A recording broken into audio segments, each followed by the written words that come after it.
ಪಂಗಡದ ಸಮಾಜದ ಅಭಿವೃದ್ಧಿಗಾಗಿ ಮೀಸಲಿಟ್ಟಂತಹ ಹಣ ಅಕ್ರಮವಾಗಿ ವರ್ಗಾವಣೆ ಆಗಿರುವಂಥದ್ದು ಇದು ಮುಖ್ಯಮಂತ್ರಿಗಳ ಮೂಗಿನ ಅಡಿಯಲ್ಲಿ ನಡೆದಿರುವಂತಹ ಅಕ್ರಮವಾದಂತಹ ವರ್ಗಾವಣೆ. ಆರ್ಥಿಕ ಇಲಾಖೆಯ ಸಹಮತಿ ಇಲ್ಲದೆ ಇಷ್ಟು ದೊಡ್ಡ ಹಣದ ವರ್ಗಾವಣೆ ಆಗಲಿಕ್ಕೆ ಸಾಧ್ಯವೇ ಇಲ್ಲ. ಹಾಗಾಗಿ ಚುನಾವಣೆಗಾಗಿ ತೆಲಂಗಾಣಕ್ಕೆ ಕರ್ನಾಟಕದ ಪರಿಶಿಷ್ಟ ಪಂಗಡದವರ ಅಭಿವೃದ್ಧಿಗಾಗಿ ಮೀಸಲಿಟ್ಟಂತಹ ಹಣವನ್ನು ವರ್ಗಾವಣೆ ಮಾಡಲಾಗಿದೆ ಅನ್ನುವಂತಹ ಆರೋಪ ಇದೆ.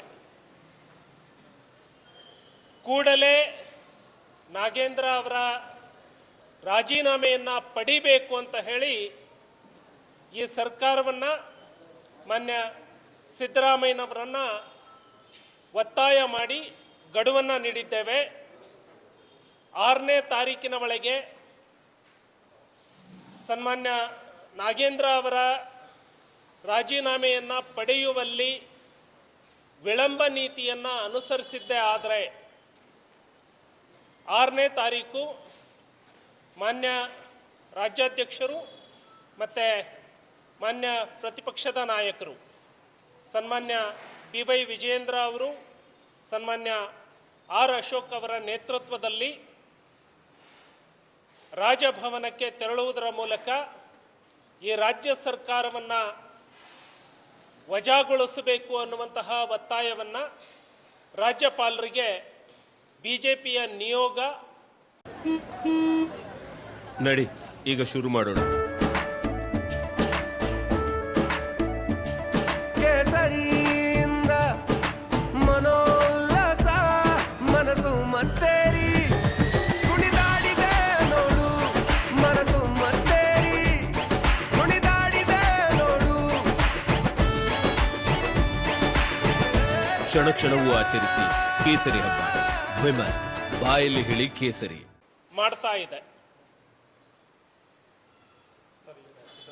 ಒಂದು ಹೇಳಿಬಿಡ್ತೀನಿ, ಖಜಾನೆ 2 K2 ಅನುದಾನ ಅದು ನೇರವಾಗಿ ಆರ್ಥಿಕ ಇಲಾಖೆಯಿಂದ ಫಲಾನುಭವಿಗಳ ಅಕೌಂಟಿಗೆ ಹೋಗಬೇಕಾಗಿತ್ತು. ಅದು ಹೇಗೆ ನಿಗಮಕ್ಕೆ ವರ್ಗಾವಣೆ ಆಯಿತು? ಆರ್ಥಿಕ ಇಲಾಖೆಯ ಅಧಿಕಾರಿಗಳು ಹೇಗೆ ಶಾಮೀಲಾದರು?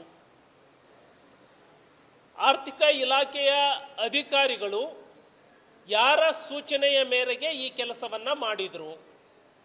ಹಾಗಾಗಿ ಈ ಅಕ್ರಮ ವರ್ಗಾವಣೆಯ ಮಸಿ ಸನ್ಮಾನ್ಯ ಸಿದ್ದರಾಮಯ್ಯನವರಿಗೂ ಕೂಡ ಬೆಳೆದುಕೊಂಡಿದೆ. ಹಾಗಾಗಿ ನಿಮಗೆ ಹತ್ತಿರುವಂತಹ ಈ ಮಸಿಯನ್ನು SITಯ ಮೂಲಕ ಒರೆಸ್ಕೊಳ್ಳಿಕ್ಕೆ ಸಾಧ್ಯನಾ? ನಿಮ್ಮ ಅಧೀನದಲ್ಲಿ ಇರುವಂತಹ ಅಧಿಕಾರಿಗಳು ನಿಮ್ಮನ್ನು ಕರೆದು ವಿಚಾರಣೆ ಮಾಡಲಿಕ್ಕೆ ಸಾಧ್ಯ ಇದೆಯಾ? ಹಾಗಾಗಿ ಮಾನ್ಯ ಸಿದ್ದರಾಮಯ್ಯನವರು ಈ ಹಗರಣದ ಪಾಲುದಾರ ನಾನಲ್ಲ ಅಂತ ಹೇಳಿ ಈ ರಾಜ್ಯದ ಜನತೆಗೆ ತೋರಿಸಬೇಕು ಅಂದರೆ ಈ ಪ್ರಕರಣವನ್ನು ಕೂಡಲೇ CBIಗೆ ವರ್ಗಾವಣೆ ಮಾಡಬೇಕು ಅಂತ ಹೇಳಿ ಒತ್ತಾಯವನ್ನು ಮಾಡ್ತಾ ಇದ್ದಾವೆ.